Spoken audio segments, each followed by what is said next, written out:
Welcome back, everybody. Today we're going over a scope that I know a lot of you out there are pretty excited about because you've been watching the channel for a while and know that I'm a fan of the primary arms 1 to 6. That was the Gen 2 and this is the Gen 3.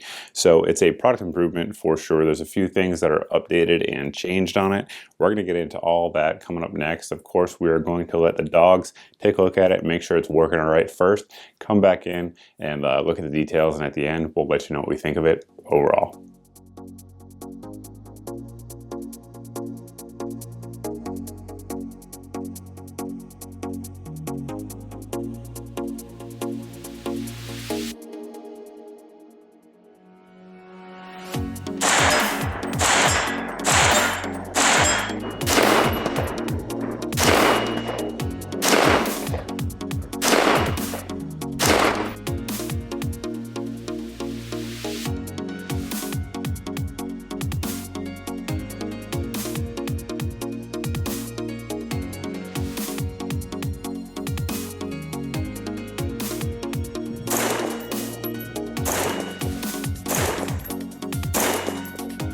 Before we get into the details of the actual Gen 3 scope, I want to kind of go over the differences between the Gen 2, which is here, and then the Gen 3, because I realize a lot of people watching this video are tuning in just for that. So first and foremost, they're both going to be second focal plane scopes, and with that, to have the reticle work the way it's designed with its different distance estimation properties and stuff like that, you're going to have it at the 6 setting, so there's no difference there. One thing that's certainly different, of course, is going to be the size. You can see here on the Gen 3, it's, I believe, 1.88 millimeters shorter, so it's a little bit shorter there, and it's also lighter. So I'm going to roll in the weights here on my scale that I just took, and you guys can see what the actual weights are. So I realize they're a little bit different than what it says on Primary Arms website, but that's what I got, and that scale was zeroed out before we actually put them on there. So those are the differences there in weight. One thing that's certainly different as well is going to be the adjustments. So one difference is going to be on the Gen 3 rather, you have 50 MOA of adjustment for both windage and elevation, and on the Gen 2 you have 40. If you guys are using AR type rifles or something like that, it's highly unlikely that you would ever need it, but sometimes with AKs that is a very real thing, and some of the other HK style rifles that you may sometimes need that, so it does have a little bit more adjustment if you need it. The big difference to me is going to be in the reticle, in my opinion, whereas the Gen 3 has the chevron tip, which I much prefer personally, which we'll get into that here in just a second, versus the dot on the Gen 2. And another big one for a lot of folks is going to be that the Gen 3 here has the primary arms limited lifetime warranty, so good, for life. If anything ever happens, they will, fix it or replace it, whereas the Gen 2 has the 3-year warranty that Primary Arms offers. So those really are the big differences that I know of in terms of glass clarity. I know some folks have asked me that, and so yes, the Gen 3, at least in these two examples, is a little bit clearer. I've looked at them side by side many times in different lighting conditions, and yeah, it's definitely clearer, minimally so, but it is. Now, I don't know if that's true of, the newer production Gen 2s versus this. This one here is one of the original ones that first came out. I think this thing came out, I think I bought this rather almost 4 years ago. So we've had this one in for a long time. So I don't know if it's the difference between the Gen 2 and the Gen 3 or a difference in just the evolution of budget glass. I've said that before, it tends to always get better from what I've seen. So I don't know if that's the difference there, but just reporting what I've seen. In terms of illumination, it appears to be identical. So I know some folks say the Gen 2 was daylight bright, and I've seen like thread arguments on that, whether or not it's daylight bright or not, it's close. I'll leave that up to you guys. The illumination though seems exactly the same on the Gen 2 and the Gen 3 to me. Now that we have that out of the way, let's get into the actual scope itself. On the rear here, we do have an adjustable eyepiece, so that way folks who need it and have less than perfect vision can adjust it, so that way the reticle will be nice and clear throughout the magnification range to your eye. We have the lever here, the adjustment lever, which starts at 1 and goes all the way out to 6, of course, as the 1 to 6 scope, and it's smooth. To me, I do wish they'd make that knob a little bit bigger. That's just a personal preference, but it's smooth and it's not so easy that it'll get bumped, but it's not so hard that you can't do it either. So no issues at all there on the adjustment ring. Moving on up, like I mentioned earlier, we do have 50 MOA of adjustment, both the windage and elevation here on the caps, and they are half MOA adjustments, so that's going to be approximately half an inch at 100 yards for both the windage and elevation.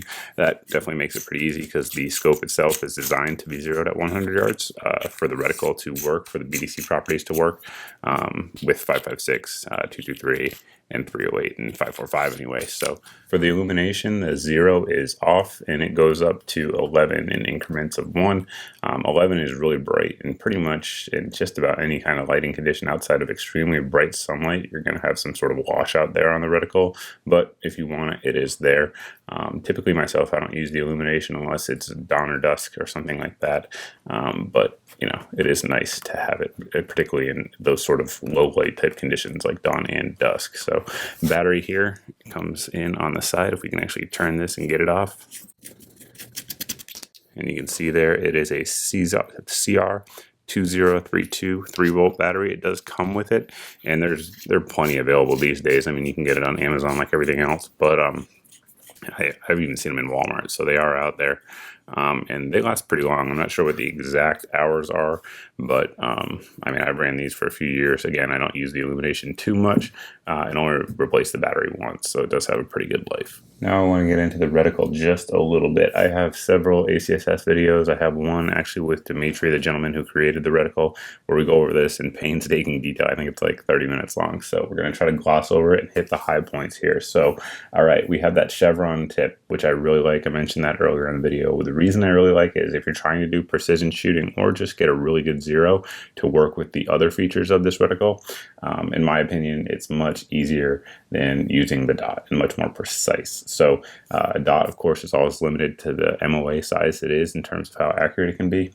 But with the chevron, it's infinitely small. So big fan of that for sure.